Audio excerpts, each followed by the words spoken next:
মাথায় তুলে ফেলেছি, আর তুই সেই সুযোগে আজে বাজে কথা ছড়াচ্ছিস। ফার্দার যদি তোর মুখে এসব কথা শুনছি না, ঘাড় ধাক্কা দিয়ে বাড়ি থেকে বের করে দিব। জানি যার কাজ কর। ম্যাডাম, আমি আপনার নুন খাইছি, আপনার গুণ আমি গাবই ম্যাডাম। ম্যাডাম, আমি নিজের চোখে দেখছি ম্যাডাম, আমি ভুল দেখি নাই ম্যাডাম।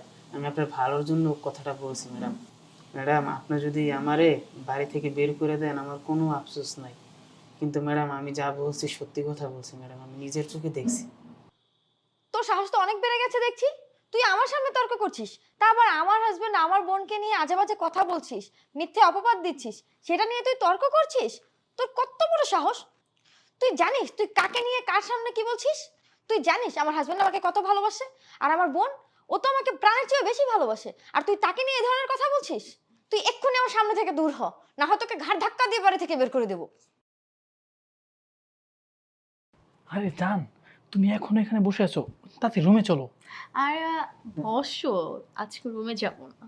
কি বলছো এইখানে? হ্যাঁ। আরে বোকা, তোমার বোন চলে আসবে, পরে ঝামেলা হবে। চলো চলো রুমে চলো।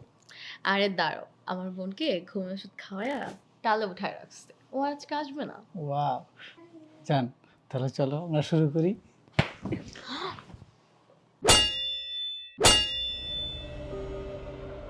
নাহিদা, তুমি এখানে